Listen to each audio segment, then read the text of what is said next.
आप सभी का स्वागत है। श्रीमद् भगवद गीता अध्याय 2 श्लोक 48। श्री कृष्ण अर्जुन से कहते हैं, है धनंजय, आसक्ति को त्याग कर सिद्धि और असिद्धि में समान बुद्धि वाला होकर योग में स्थित हुआ कर्मों को कर। ये समत्व भाव ही योग नाम से कहा जाता है। तो श्री कृष्ण हमको बता रहे हैं कि योग माने क्या। योग माने समत्व भाव। समत्व भाव माने किसमें समत्व भाव? सिद्धि और असिद्धि में।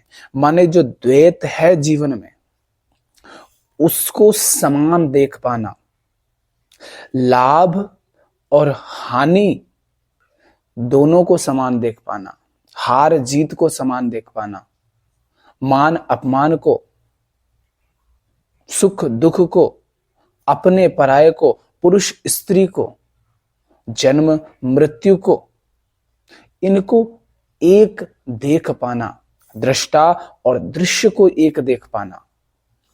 जो इनको एक जान लेता है वो योगी है। वो योग में स्थित हो जाता है और फिर योग से ही कर्म उठते हैं। मगर हार और जीत में, सुख और दुख में, जन्म और मृत्यु में समान बुद्धि वाला कैसे होएं? कैसे दोनों को सम देख पाएं? इसके लिए बहुत महत्वपूर्ण है जो शुरुआत में कृष्ण कहते हैं उसको समझना। कृष्ण कहते हैं, है धनंजय, आसक्ति को त्याग कर सिद्धि और असिद्धि में समान बुद्धि वाला होकर योग में स्थित हुआ कर्मों को कर। आपको आसक्ति से मुक्त होना पड़ेगा। माने जहां आप आसक्त हैं वहां आपको देखना पड़ेगा कि आसक्ति व्यर्थ है, कोई अर्थ नहीं आसक्ति का। तो आसक्ति को त्याग कर माने आसक्ति नहीं रखना। क्या है इससे तात्पर्य? हम जब कहते हैं मैं, कहीं भी आप जाते हैं, कोई भी आपसे पूछता है आप कौन, तो आप अपने बारे में कुछ बताते हैं। अपना नाम बताते हैं, अपना लिंग बताते हैं, अपना प्रोफेशन बताते हैं, व्यवसाय बताते हैं, अपने माता पिता का नाम बताते हैं, गांव शहर का नाम बताते हैं, देश का नाम बताते हैं और भी बहुत कुछ। मगर उसमें कोई सच्चाई नहीं है। बचपन से लेकर आज तक अगर आप मुझसे पूछे तो मैं कुछ साल गांव में रहा हूं, कुछ साल किसी एक शहर में रहा हूं, कुछ साल किसी दूसरे शहर में, कुछ साल किसी तीसरे शहर में। तो शहर बदलते रहे हैं। अब ये तो कोई बात नहीं हुई कि जहां पैदा हुए उसी को अपना जन्म स्थान कहें। और अगर ऐसी बात है तो हम तो सब अस्पताल में पैदा होते हैं। तो ये सारी चीजें तो हमारी बदलती है। आप अपना कोई नाम बताते हैं मगर आपका कोई दूसरा नाम भी हो उससे आप तो नहीं बदल जाते। नाम बदल जाने से आप नहीं बदलते। तो एक झूठा मैं खड़ा हो जाता है। झूठा मैं माने उसको हम असली मानते हैं मगर है वो झूठा, वो मिथ्या है। तो आसक्ति को त्याग कर जब कृष्ण ऐसा कह रहे हैं उसका तात्पर्य है कि वह सब कुछ जो अहंकार ने माने मैंने अपनी पहचान के लिए पकड़ रखा है, वह सब कुछ जो अहंकार ने अपनी पहचान के लिए पकड़ रखा है, स्वयं को बचाने के लिए पकड़ रखा है, उसके प्रति आसक्त ना रहना।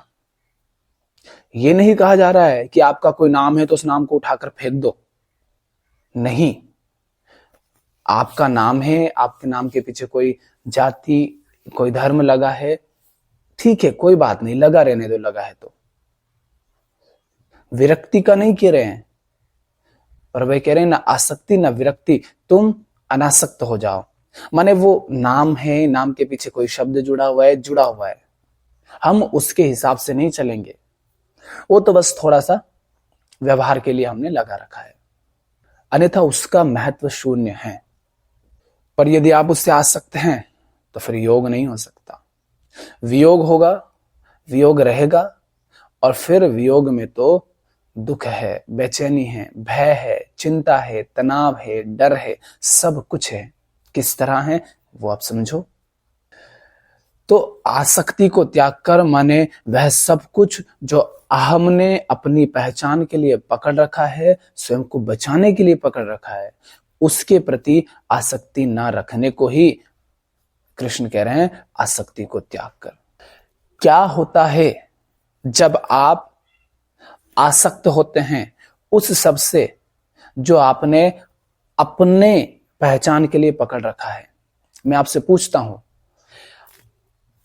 आपने जो कुछ भी पकड़ रखा है अपनी पहचान के लिए वो सब झूठा है और उसको हटा दीजिए। और मैं नहीं कह रहा हूं कि बस मान लीजिए, आप भी जानते हैं आपका कोई नाम है उसका कोई अर्थ नहीं है, आपकी कोई जाति है उसका कोई अर्थ नहीं है, बस शब्द लगा दिया है। किसी स्थान पर, किसी परिवार में, किसी देश में पैदा हो गए आप, तो उसके पीछे ठप्पा लगा दिया है जन्म के बाद।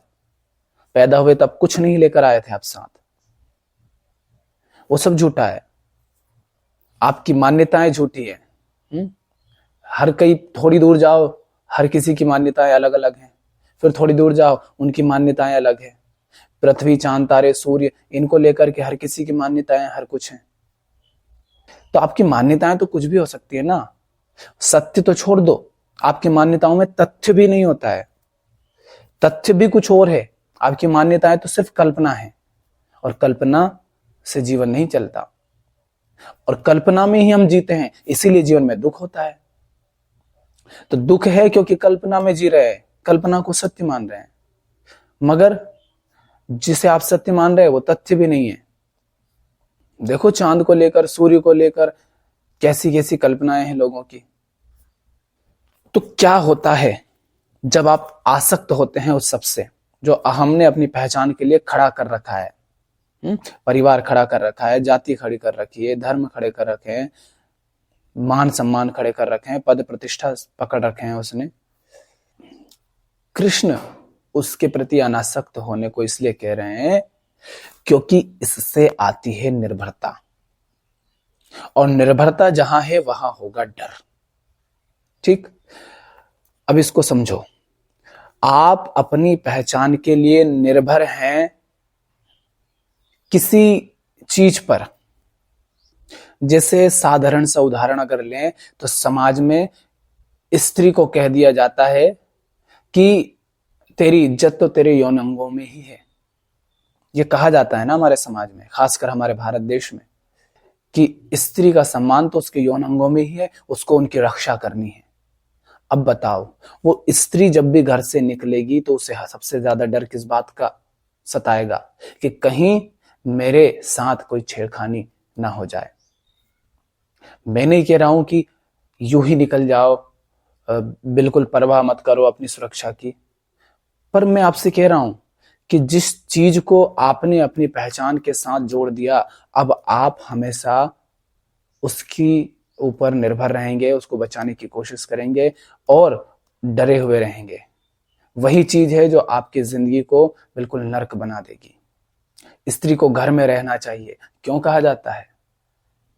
क्योंकि उसकी इज्जत उसके शरीर में घुसी हुई है, और शरीर को तो कोई भी छेड़ सकता है। और जिस चीज को जितना आप पकड़ के रखेंगे, लोग आपकी उसी चीज को उतना अधिक बर्बाद करना चाहेंगे। क्योंकि आप उस चीज को बहुत अधिक महत्व देते हैं, इसीलिए लोग उस चीज पर ही हमला करेंगे। बताओ, जब युद्ध होते हैं दो राजाओं में, दो देशों में, सबसे ज्यादा हानि किस चीज को पहुंचाई जाती है?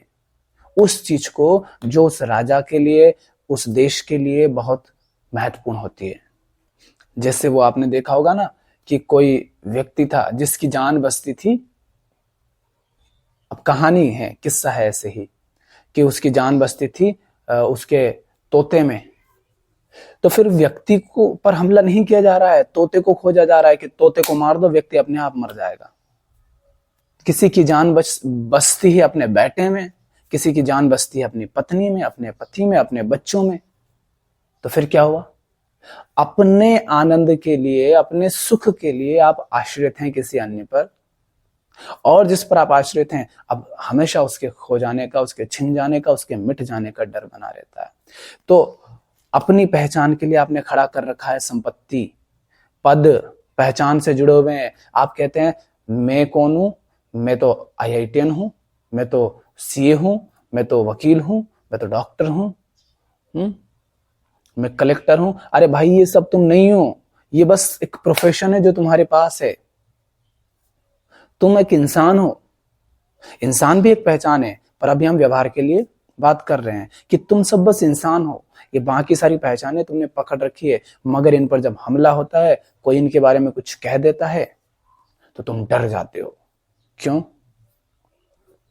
तुम किसी जात में हो, उस जात के बारे में कोई भी खबर आती है तुम कांपने लगते हो। वो खबर आई ही इसलिए है क्योंकि तुमने बड़ा महत्व दे रखा है उस चीज को। तो कृष्ण कह रहे हैं इसके प्रति आसक्ति छोड़ो। अर्जुन, जो तुम अपने आप को मान रहे हो ना, हटाओ उस बात को, उसके प्रति चिपको मत। बेटा मान रखा है, हटाओ। शिष्य मान रहे हो, हटाओ। किसी के भाई मान रखा है, हटाओ। तुम खुद को पुरुष मानते हो, हटाओ उसको भी। तो पहली बात, जब आसक्ति होती है तो इससे आती है निर्भरता, और निर्भरता जहां होती है वहां जीवन में सदा डर होता है। और जब आप किसी एक चीज से आसक्त हो जाते हैं तो बाकी सब चीजों से आप दूर भागते हैं। बगीचे में कई तरह के फूल हैं और मैं एक फूल से आसक्त हो गया, ठीक? तो क्या हुआ? इसका मतलब क्या हुआ? इसका मतलब हुआ कि बाकी सबसे आप हट गए, बाकी सबको आपने दूसरा कर दिया, पराया कर दिया। एक फूल आपके मैं से आकर चिपक गया कि ये मुझे पसंद है, और बाकी का क्या हुआ? वो आपको पसंद नहीं है या बहुत कम पसंद है। तो जब आप एक पहचान से, एक चीज से चिपक जाते हैं तो बाकी सारी चीज आपके लिए पराया हो जाती है, खतरा हो जाती है, दुश्मन बन जाती है। एक देश से अगर आप चिपक गए तो बाकी देश आपको दुश्मन प्रतीत होंगे। एक जाति से चिपक गए तो बाकी जातियां, बाकी धर्म आपको दुश्मन प्रतीत होंगे। आप अपने पुरुष होने से चिपक गए, जो कि व्यर्थ की झूठी बात है, बस प्राकृतिक बात है। शरीर है अलग और स्त्री का अलग है। ये नाम हमने थोपे हैं। नाम व्यवहार के लिए उचित है, जीने के लिए नहीं। तो अगर आप एक चीज से चिपक गए तो बाकी आपके लिए पराया हो जाएगा, फिर वो आपके लिए खतरा हो जाएगा। आप उससे डरेंगे और शोषण भी वही होता है। आप या तो उसका शोषण करेंगे या वो आपका शोषण करेगा, क्योंकि आप अपने स्त्री या पुरुष होने से या किसी जाति या धर्म के होने से चिपक गए हैं, किसी मान्यता से चिपक गए हैं। तो जिससे आसक्ति हो जाती है आप उसको अपना कह देते हैं, और आसक्ति तो बहुत सीमित से होती है, ठीक? आप पूरे अस्तित्व से आसक्त नहीं होते हैं। आप दुकान में भी देखते हैं तो किसी एक आधी चीज से आसक्त हो जाते हैं, बड़ी पसंद आ जाती है। हम पूरे अस्तित्व से, विराट से आसक्त नहीं होते हैं। हम छोटी सी किसी चीज से आसक्त हो जाते हैं, और फिर क्या होता है? बाकी सब पराया हो जाता है, माने भेद खड़ा हो जाता है, द्वैत खड़ा हो जाता है। आसक्ति जिससे आप आसक्त है एक वो है, और बहुत कुछ वो है जिससे आप आसक्त नहीं है। तो ये क्या हुआ? द्वैत खड़ा हो गया। एक मैं माने जिससे आप आसक्त हो वो बन गया मैं, और जिससे आप आसक्त नहीं हो, बहुत सारा विराट अस्तित्व है, वो बन गया तू माने दृश्य। एक बन गया दृष्टा मैं, एक हो गया दृश्य। अब जो बाकी का है विराट, वो आपके लिए डर का काम करेगा, आप उससे डरेंगे। लेकिन जहां भेद मिट जाते हैं, जहां आसक्ति नहीं होती किसी एक चीज से, तो जहां आसक्ति नहीं है वहां समता, समत्व भाव स्वतः ही आ जाता है। समता अपने आप आ जाती है। धन से, संपत्ति से, परिवार से, व्यक्ति से, वस्तु से, सम्मान से, पद से, अनुभव से, जाति से, राष्ट्रीयता से, इन सब से हम आसक्त होते हैं। मगर जब आप इन सब से आसक्त नहीं रहते हैं तब समता अपने आप आ जाती है। अभी हमने लंबी यात्रा की, कम से कम 300 किलोमीटर की, और बड़े आराम से यात्रा की, बहुत धीरे धीरे, 15 दिनों में। कई जगह हम मिले, लोगों से बात की, बहुत जगह लोगों ने धर्म, जाति, कौन समाज हो भाई, इस तरह की बातें पूछी। हमने तो नहीं पूछा, हम तो व्यक्ति से बात कर रहे हैं। वो क्यों पूछ रहे हैं? वो ये निश्चित करना चाह रहे हैं कि इसको मैं के साथ जोड़ूं, अपना मानूं कि पराया, इसके साथ व्यवहार कैसा करना है। जाति पहचान के साथ थोड़ी ना व्यवहार तय करना है।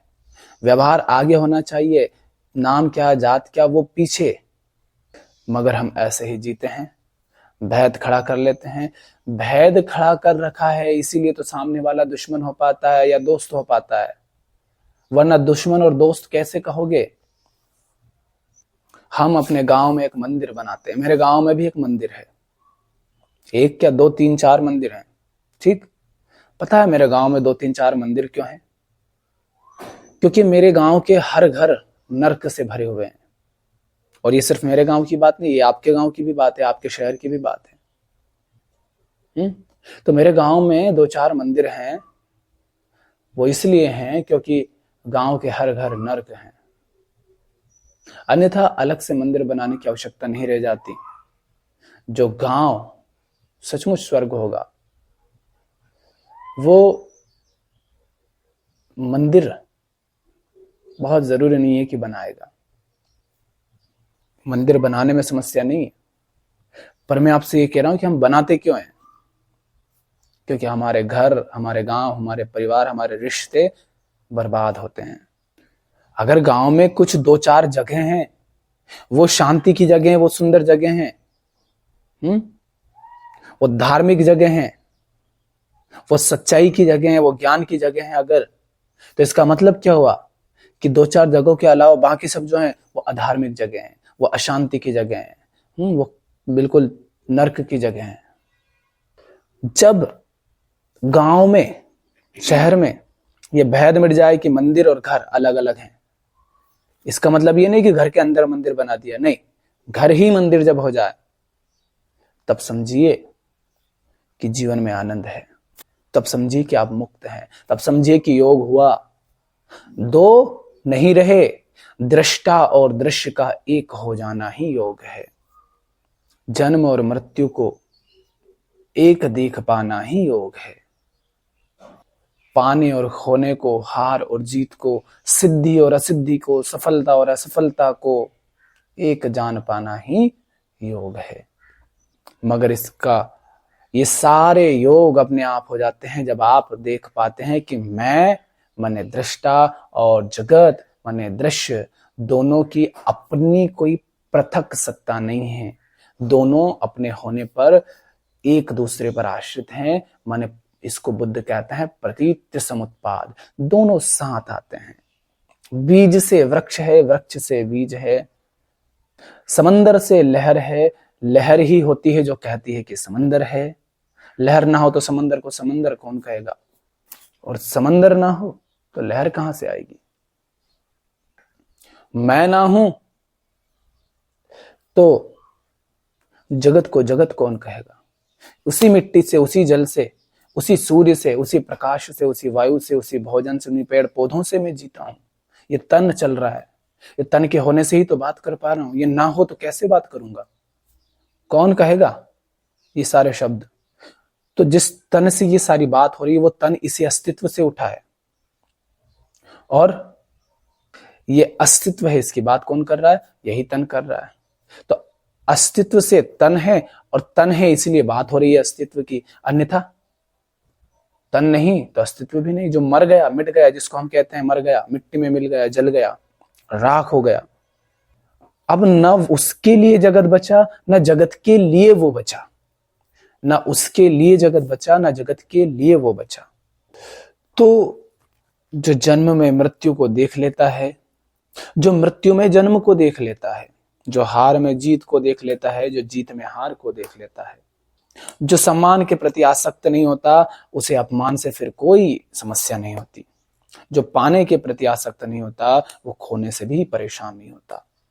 हार उसके लिए कोई पीड़ा का कारण नहीं बनती, जो जीत को खुशी का कारण नहीं समझता। ऊपर ऊपर चलता रहे लेकिन भीतर इन सब के प्रति अनासक्त रहे कि ये सब तो बस खेल चल रहा है, ये तो उठते रहते हैं। जो ऐसा हो जाता है बस वही योगी है। और ऐसा होकर के फिर वो जो भी कर्म करता है, जो भी कर्म उसके माध्यम से होते हैं, उसी को कृष्ण कह रहे हैं योग में स्थित हुआ कर्मों को कर अर्जुन। माने समत्व हो जा, संभाव में स्थित हो जा, आसक्ति छोड़, सबको एक जान, और फिर जो भी कर्म उठते हैं उनको होने दे। योग में स्थित होकर अगर अर्जुन भागता भी युद्ध से, कहता मुझे युद्ध नहीं करना, तो वो उचित था। मगर अभी अर्जुन योगी नहीं है, वो द्वैत में जी रहा है, भ्रम में जी रहा है, अज्ञान में जी रहा है। उसके निर्णय भय से आ रहे हैं कि युद्ध का परिणाम कितना भयावह होगा। स्त्रियां दूषित हो जाएंगी, विधवा हो जाएंगी, बच्चे अनाथ हो जाएंगे, पितरों को मुक्ति नहीं मिलेगी, वो नरक में सड़ेंगे, न जाने क्या क्या उसके भ्रम हैं। तो उसका युद्ध को छोड़कर भागना भय से पैदा हो रहा है, मोह के कारण पैदा हो रहा है कि सामने सब मेरे अपने हैं, कैसे इन पर युद्ध वार करूं, कैसे ये गलत हैं उसके बाद भी इनको मैं कुछ कहूं। यही तो होता है ना हमारे घरों में कि सामने जो व्यक्ति है वो झूठा है, गलत है, मक्कार है, बेईमान है, भ्रष्ट है, शोषक है, मगर अपना है। पिता है, माता है, भाई है, बहन है, पुत्र है, पुत्री है, पति है या पत्नी है, बेटा बेटी है। मैं कैसे उसको कह दूं कि तू गलत है? बुरा लग जाएगा, उसे दुख होगा। तो मोह से अर्जुन का निर्णय आ रहा है, अर्जुन के कर्म आ रहे हैं, ममता से, ममत्व से, अहंकार से आ रहे हैं। इसलिए कृष्ण कह रहे हैं कि अर्जुन आसक्ति को त्याग। और अर्जुन कह रहा है ना कि पता नहीं परिणाम क्या होगा, कोई जरूरी तो नहीं कि हम ही जीतें। अर्जुन ऐसा भी कहता है। तो कृष्ण कहते हैं कि सिद्धि माने पाना, हासिल करना, प्राप्त करना, जो चाहा वैसा हो जाना, वो सिद्धि है। और जैसा चाहते थे वैसा नहीं हुआ, उसको कहते हैं असिद्धि। तो कह रहे हैं कि सिद्धि और असिद्धि में समान बुद्धि वाला होकर, ये जो बुद्धि है ना, ये लाभ और हानि देखने का काम करती है। हम जिसे बुद्धि कहते हैं, बुद्धि मतलब क्या? वो जो ये देखे कि कहां लाभ है, कहां हानि है। मगर मुक्ति लाभ और हानि से ऊपर है। जो लाभ और हानि इस द्वैत से ऊपर उठ करके देखता है, माने इन दोनों से ऊपर देखता है, वो मुक्त है, वो योगी है। अरे युद्ध में हार होगी कि जीत होगी अर्जुन, इससे फर्क नहीं पड़ता। युद्ध कर तू, युद्ध अभी तेरा धर्म है। तेरे सामने अगर युद्ध आया है तो युद्ध कर, युद्ध से भाग नहीं। और तू युद्ध से भाग रहा है, ये सहज निर्णय नहीं है, ना ये प्राकृतिक है, ना ये सहज है। क्यों? क्योंकि अगर सामने कोई और खड़े होते, जिन्हें तू कह रहा है गुरु, भाई, नाते, पोते, रिश्तेदार, इनके अलावा अगर कोई अन्य होते, तो क्या तब तू भागता युद्ध से? और आज तक तूने इतने युद्ध करे, इतने युद्ध लड़े, इतने लोगों को मारा, क्या तब तू भागा? तब तुझे उन पर तरस आया? नहीं, तब तो तूने कुछ नहीं सोचा ऐसा। आज क्यों भाग रहा है? ये निर्णय सहज नहीं है। सहज निर्णय होता तो फिर बाकी सब पर भी तू वार नहीं कर पाता, बाकी युद्ध भी नहीं लड़ पाता। तो तेरे निर्णय अज्ञान से आ रहे हैं। इसलिए कृष्ण कह रहे हैं कि युद्ध सामने आया है, जीवन है तो युद्ध कर। मगर जब तक अर्जुन अपनी पहचानों से, माने वो अर्जुन बना बैठा है ना, उसको अर्जुन नाम किसने दिया? वो शिष्य बना बैठा है, किसने उसको शिष्य बनाया? वो जब तक अपने शिष्य नाम की पहचान को नहीं छोड़ेगा, अपने अर्जुन नाम की पहचान को नहीं छोड़ेगा, सामने वालों से जो उसका रिश्ता है, उस रिश्ते की वो जो पहचाने हैं, उनको जब तक एक तरफ नहीं रखेगा, उनको हटाएगा नहीं, उनके प्रति अनासक्त नहीं होगा, तब तक वो साफ साफ सामने वाले को देख ही नहीं पाएगा कि सामने जो है वो क्या चीज है। क्योंकि भाई समाज में ये मान्यता है ना कि शिष्य गुरु के ऊपर कैसे वार कर सकता है। मगर गुरु अगर है ही इस लायक कि उस पर वार किया जाए, तो क्यों ना करेगा शिष्य? गुरु तो शब्द है, शब्द से थोड़ी ना गुरु आता है। गुरु माने ज्ञान। तो यदि सामने जो है वो गुरु है तो वो तुझे ज्ञान तो दे नहीं रहे, शिक्षा तो दे नहीं रहे, वो तो तुझे मारने को उतारू है, तो फिर ये गुरु कहां बचे। मगर अर्जुन गुरु शब्द से चिपका हुआ है, वो शक्लें, वो चेहरे और उनके साथ जुड़ा है गुरु शब्द, उससे चिपका हुआ है। भाई है तो भाई तुम्हें मारने को उतारू थोड़ी ना होगा, हिंसा करने को उतारू थोड़ी ना होगा। और अगर वो हिंसा कर रहा है तो फिर भाई तो बचा ही नहीं, बस शरीर दिख रहा है सामने कि वही है, पर शरीर भी वही नहीं है।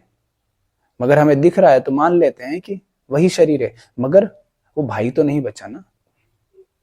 तो कृष्ण कह रहे हैं सिद्धि और असिद्धि में समान बुद्धि, माने सफलता असफलता, हार जीत इनको समान जानना। बताओ हारने या जीतने से फर्क कब पड़ता है। अगर हार जाते हो या जीत जाते हो तो इससे फर्क कब पड़ता है। जब कामना होती है तब हार या जीत से फर्क पड़ता है। जब कामना नहीं होती है तो हारते हैं कि जीतते हैं, इससे फर्क नहीं पड़ता है।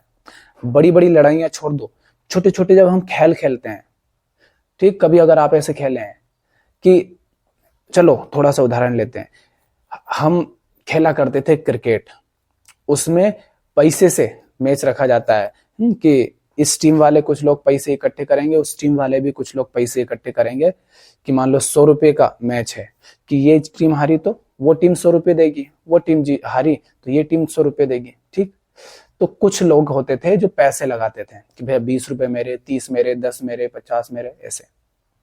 तो मान लेते हैं कि एक टीम में 11 खिलाड़ी हैं और 5 लोगों ने पैसा लगाया है। जिन लोगों ने उस खेल में पैसा लगाया है वो परेशान रहेंगे, वो तनाव में रहेंगे, वो चिंता में रहेंगे, उनको हमेशा डर बना रहेगा कहीं हार ना जाए और कहीं हमारे ऊपर हार का ठप्पा ना लग जाए, कहीं हमारे पैसे हमसे छीन ना जाए, है ना।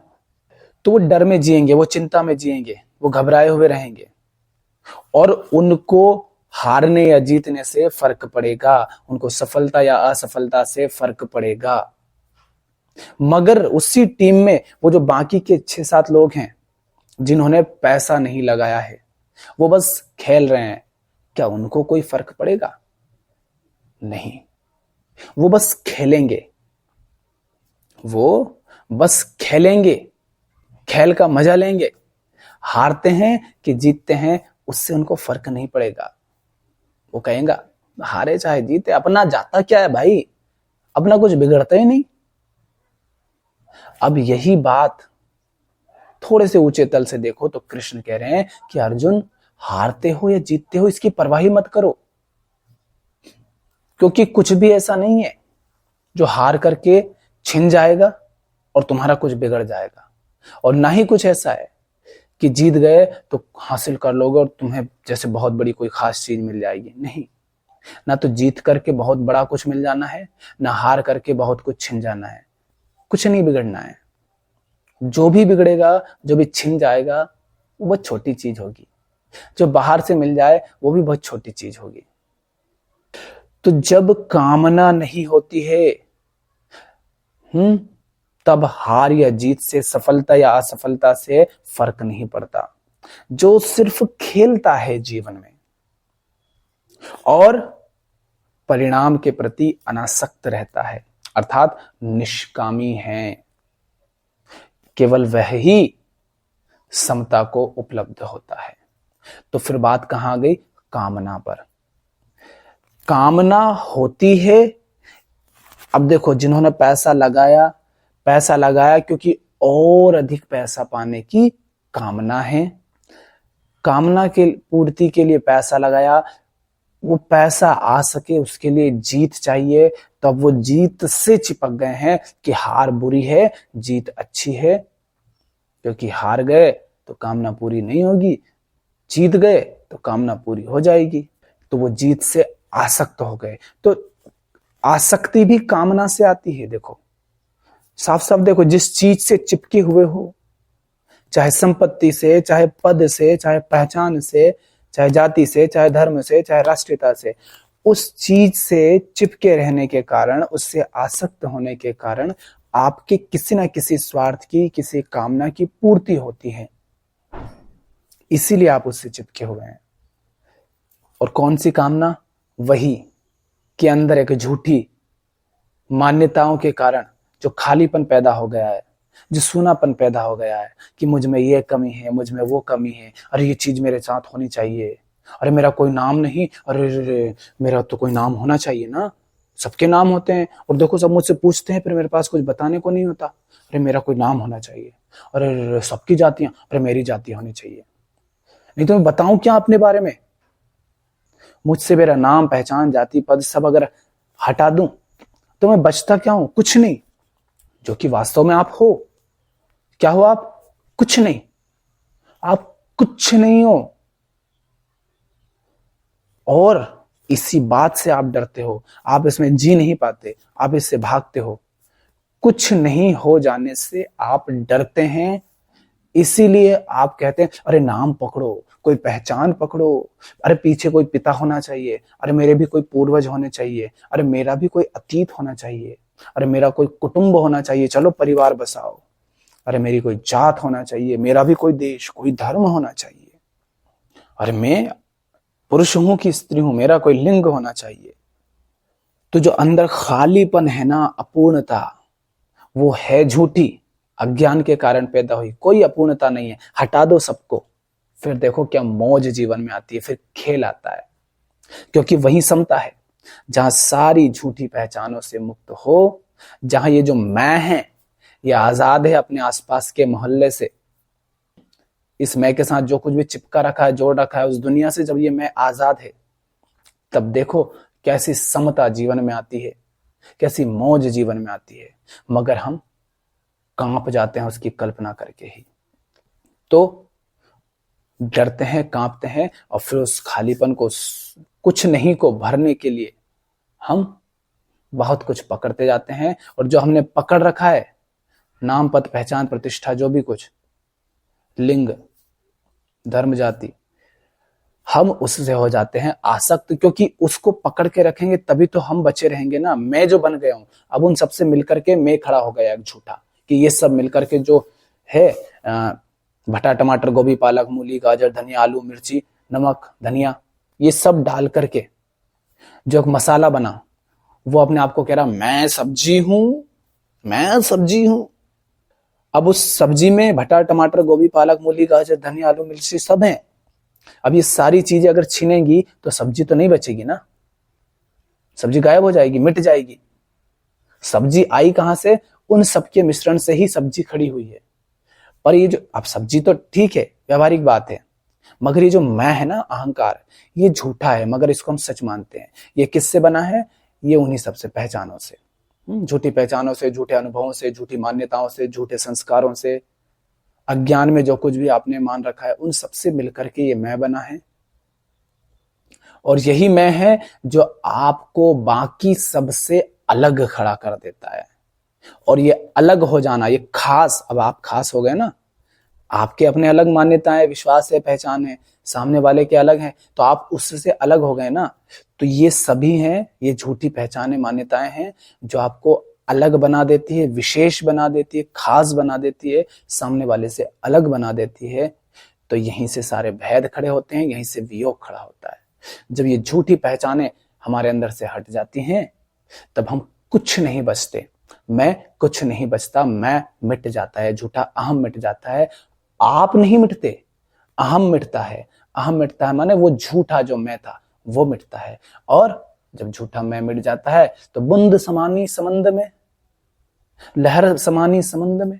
अब लहर तो समंदर से एक हो गई, बूंद समंदर से एक हो गई, अब वियोग नहीं रहा। अब समंदर और लहर, बूंद और समंदर अलग नहीं रहे, योग हो गया।